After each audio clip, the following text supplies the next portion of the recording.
আসসালামু আলাইকুম। Hello viewers. এই দেখেন আমি বড় সাইজের একটা চিতল মাছ নিয়ে হাজির হয়েছি।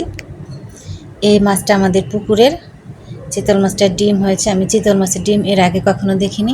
ডিমটা কি সুন্দর, মানে এমনি মাছের ডিমের চেয়ে এগুলো বড় বড়, দেখতে অনেক সুন্দর। এই মাছটা 5 কেজি ওজনের, অনেক বড় একটা মাছ। আমি এক হাতে তুলতে আমার কষ্ট হচ্ছে। আপনার ভাইয়া বাড়ি গিয়েছিল, তো বাড়ি গিয়ে পুকুরে জাল ফেলছে, অনেক মাছ নিয়ে আসছে। চিতল মাছ, তারপরে কালাবাউস মাছ আনছে, রুই মাছ আনছে, পুঁটি মাছ আনছে, তেলাপিয়া মাছ আনছে, অনেক ধরনের মাছ আনছে। এটা দেখেন, আমি মানে ধরে তুলতে পারতেছি না, এতটা ওয়েট। এটা যদি কাটার আগে দেখানো যেত তাহলে খুব ভালো হতো, কিন্তু আমি তো ছিলাম না। এই দেখেন ডিমটা কি সুন্দর। এরকম ডিম মানে আমি চিতল মাছের ডিম এর আগে দেখিনি, এই প্রথম। মাশাল্লাহ, কত বড় একটা মাছ, কি সুন্দর তরতাজা, একেবারে পুকুরের মাছ। আজকে আমি চিতল মাছ ভুনা করব, আপনাদের সাথে শেয়ার করব, এই জন্য চলে আসছি। আমি মাছগুলো মাঝখানে কাটিনি, একেবারে যেভাবে আছে ওইভাবে বড় বড় করে কেটে ধুয়ে নিয়েছি আগে। একবারে ধোয়া একেবারে পরিষ্কার করার পরে লাস্টে আমি এই যে 2 টুকরো লেবু আর লবণ দিয়ে মাছটা ভিজিয়ে রেখেছি। ইলিশ মাছ বাদে যে কোনো মাছ এভাবে ভিজিয়ে রাখবেন, দেখবেন মাছের কোনো গন্ধ নেই। এবং মাছটা যখন ভাজবেন, ভাজার পর যখন খাবেন, যখন চিবানি দেবেন, দেখবেন মুখ থেকে মানে ইসের থেকে কি সুন্দর একটা লেবুর ফ্লেভার পাবেন। যারা মাছ খেতে চায় না গন্ধের জন্য, এই প্রসেস ফলো করে যে কোনো মাছ রান্না করবেন, দেখবেন মাছ খেতে তারা পছন্দ করবে। আমি মাছটা ভেজে নেব, এই জন্য কিছুটা হলুদের গুঁড়ো, মরিচের গুঁড়ো আর লবণ দিয়ে মেখে নিচ্ছি। এত বড় বড় আমি হাত দিয়ে নিয়ে নাড়াচাড়া করতে আমার কষ্ট হচ্ছে। 2টার বেশি তো দেওয়া যাবে না ভাজার জন্য, আমার মনে হচ্ছে দুটোই ভাজি। আমি কড়াইয়ের তেলটা যখন গরম হয়েছে তারপরে কিন্তু মাছটা দিয়েছি। আর কড়াই যদি গরম না হয় তাহলে কিন্তু মাছটা লেগে যাবে। এটা খেয়াল রাখবেন, যে কোনো মাছ ভাজার সময় কড়াই অবশ্যই ভালো করে গরম করতে হবে, তারপরে তেল দিতে হবে। আর তেলটা গরম হলেই মাছটা দিতে হবে। এই রে, আমার কড়াইয়ে চলে যাচ্ছে। এত বড় মাছ আমি উল্টাতে পারতেছি না, এক হাত দিয়ে ভিডিও করতেছি। এইভাবে আমি 4 পিস মাছ ভেজে নিব। দেখেন কি সুন্দর, মাশাল্লাহ, দেখে খেতে মন চাচ্ছে, এত লোভ লাগতেছে এখনই। মাছটা ভাজা শেষ, এবার আমি মাছটা রান্নার জন্য আমি কিছুটা পেঁয়াজ কুচি দিয়ে দিচ্ছি ওই তেলের মাঝেই। পেঁয়াজ কুচি দিয়ে একটু সামান্য লালচে হলে আমি মশলা দিয়ে দেবো। একটা তেজপাতা আমি চিড়ে দিয়ে দিলাম, তেজপাতা খুব সুন্দর একটা ফ্লেভার আসবে। প্রথমে পানি দিয়ে দিলাম কারণ তেলটা অনেক গরম ছিল। এবার আমি পেঁয়াজ, রসুন, আদা বাটা, তারপরে ধনে গুঁড়ো, জিরের গুঁড়ো, হলুদের গুঁড়ো, মরিচের গুঁড়ো সব একসাথে নিয়ে একটা বাটির মাঝে একটু পানি দিয়ে এটা মিক্সড করে নিচ্ছি। পানি দিয়ে মিক্সড করে এবার আমি তেলের মাঝে এটা ঢেলে দিলাম। এই মশলাটা কিন্তু খুব সময় নিয়ে খুব ভালোভাবে কষাতে হবে।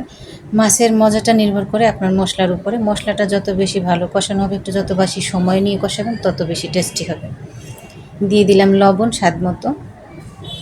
আমি আরেকটু পানি দিয়ে কষাবো। দেখেন আমার মানে মশলা থেকে তেলটা চলে আসছে। এবার আমি ঝোলের জন্য যতটুকু দরকার অতটুকু পানি দিয়ে দেব। পানিটা দিয়ে আমি এটা ঢেকে দেবো। ঢেকে দেওয়ার পরে যখন বলক চলে আসবে, বলক চলে আসার পরে আমি মাছটা দিয়ে দেবো। পানিতে বলক না আসলে কাঁচা পানিতে কখনো মাছ দিবেন না, এতে মাছের স্বাদ নষ্ট হয়ে যায়। মাছগুলো আমি দিয়ে দিচ্ছি 4 পিস।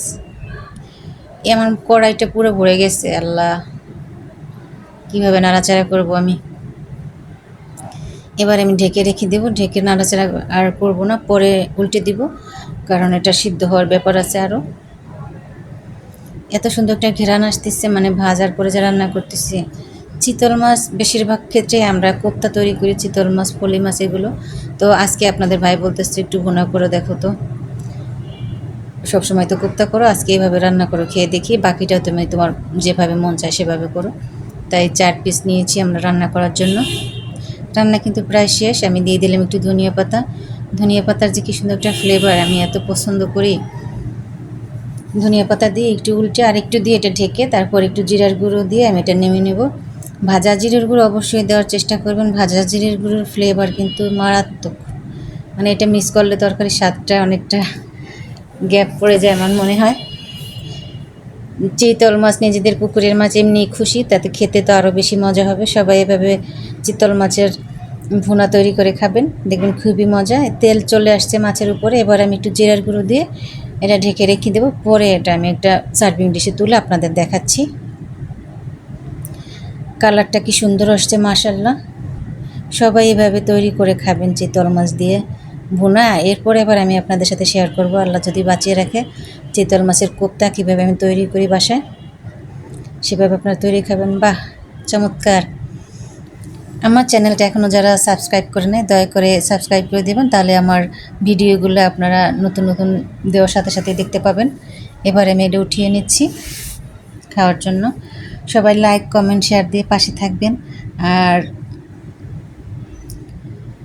আপনারা আমার ভিডিওর সাথে থাকবেন, ভিডিও করার উৎসাহ দিবেন, এতে আমি খুশি হব।